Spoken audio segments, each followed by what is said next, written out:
You mentioned Doug Cosmo. He's been your drummer for 60 years, over 60 years. I met So Doug in the first day of school in the seventh grade, yeah, tell which tell was me about how, I mean, you guys are obviously Creedence got big in the mid to late 60s, but you were one of the early bands. 57, 58. First day of school in the seventh grade, junior high. We were in the same homeroom, same letters for our last name, right? So that's where we met. And then we formed the Blue Velvets with John Fogerty a year later when we were in the eighth grade. How did you all connect with each other that you all are musicians and not just Well, classmates? we weren't really musicians as per se. We were just fans. And it turned out we have pretty much the same record collection. And so we shared our love for, the early rock and roll artists and early blues guys. But of course, when rock and roll really exploded, guys like Ricky Nelson, Pat Stamino, Little Richard, Jerry Lee Lewis, Carl Perkins, uh, Larry Williams, uh, we all loved that stuff. It really got us going. So then we were just an instrumental trio, and we played boys clubs and county fairs, and eventually got a little bit older. Once we got our driver's license, we could play fraternity parties and things like that. You were in a small town? Were there other bands in the vicinity, or were you guys We holding were pretty much court? the only band, actually, that I recall. In fact, our high school used to send us to other high schools, what they called exchange assemblies.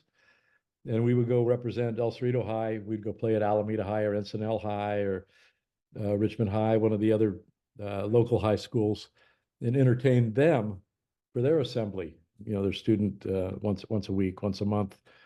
Uh, Everybody in the whole school gets together in the gym, right?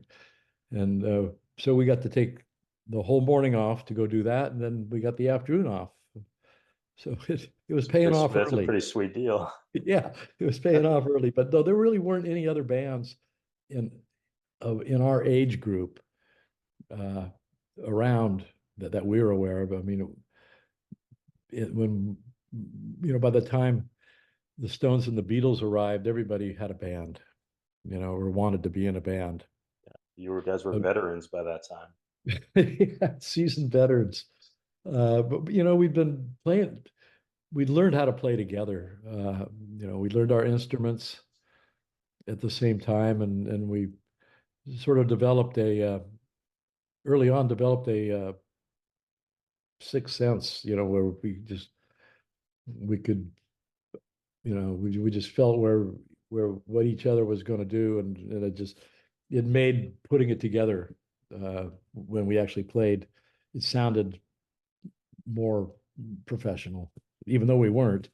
Uh, but we had the advantage of having been doing it for several years. By the time the mid '60s came around, we actually started playing in '59, I believe.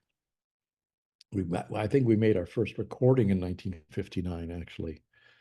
I think it was in Incredible. the band 2 weeks, and we were in the recording studio with Tom Fogerty, John's older brother. We were his backup band for many years. But yeah, I No, think that's all pretty accurate. I've done a bunch of interviews, and a lot of people cite the Beatles and the Rolling Stones as the impetus for bands to start writing original songs. But you guys were writing, or Tom and John were writing songs in the early '60s before that. Is that right? That's Original correct. tunes that you guys were performing.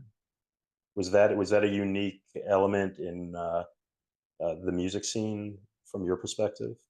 It may have been. I never thought about it much. Just did it. I mean, we as an instrumental trio, we played we played the Ventures. I mean, Johnny and the Hurricanes, and uh, there was a few other notable bands that were without vocalists at the time.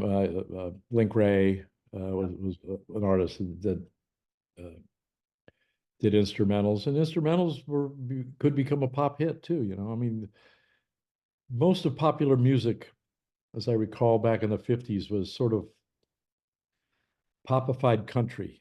In other words, Patsy Cline would be a country star, but then she could have a pop hit, a big, she could be number one on the national charts, not just country, but the popular music charts in Billboard, the Hot 100, I guess they called it. Uh, and that happened over and over again. Country artists were the easiest to cross over. Black artists, rhythm and blues artists, the hardest. They had to have their own uh, radio stations, and they were like a subset of popular music, still popular amongst their fans, but not as broad, nearly as broad a fan base. And then honestly, that was racism. Uh, prevalent in sports, prevalent in entertainment, prevalent everywhere in America back in the 50s and the 60s, and to some extent in the 21st century, hasn't gone away yet. But uh, the original songs, I mean, just seemed like the natural thing to do. When you run out of other people's songs, why not? They're not, by then, if you learn a bunch of other people's songs, you realize that there's no mystery to music. There's only Yeah. 12 notes in the Western scale. And if you listen to popular music, there's only 3 or 4 chords that are used over and over and over in mostly the same order pattern. So then it's just coming up with a new idea, a new story. And So how do you all go from a regional band to end up connecting with Fantasy Records to get your first incarnation of CCR out, the yeah. Gollywogs? Well, when we were making these early records, we were backing up other artists besides Tom. We were on a little label called Orchestra. Then there was a black artist that we backed up, name of James Powell. I forget the name of the label that he was on, but there was a bunch of small independent labels in the San Francisco Bay Area, and Fantasy was one of them. Actually, they were probably the biggest small independent label, and they made their uh, mark by being some of the doing the early recordings of artists that went on to become huge in the jazz genre, uh, including Brubeck, Montgomery, Cal Tjader, Bolasete. Of course, Vince Guaraldi was how we ended up at Fantasy. Vince Guaraldi uh, recorded the music to a movie called Black Orpheus, and the theme song was "Cast Your Fate to the Winds." A piano. He had a piano trio, and he, was the leader. It was named after him, Cal Tjader. I mean, excuse me, Vince Guaraldi trio, and they were on Fantasy, and we thought, well, and it was a hit, number one hit, another instrumental that was a hit, uh, but way bigger than the movie, and which was sort of like an international film festival winner, Brazilian, as I think I mentioned. Uh, so we thought, well, here's a Bay Area local label that has a hit. Let's take our stuff over there. And so Tom and John went over there with our tapes, and they were being run by a couple of beatniks, the Weiss brothers, Max and Saul. And Max offered us a contract, and so we signed with him and his brother, and Max became our manager, and he named us the Gollywogs without asking us. And So we keep get going. the record, we do our first recording when the box of records comes, and we open it up and we go, who the Gollywogs? We're looking at these brand new 45s in the white envelopes. What And did you think you were going to be recording as? we Did were you going to have be a the either the Blue Velvets or the Visions. We thought we might be the Visions at that time, but somewhere, along the way, Max thought that it didn't sound British enough. right? Right. The It's the British time. invasion. And so, get hip, baby. That was Max. Pink socks, glow in the dark socks, sandals, beard, just a regular San Francisco beatnik, part of that whole beat generation, which was closely tied to the West Coast jazz.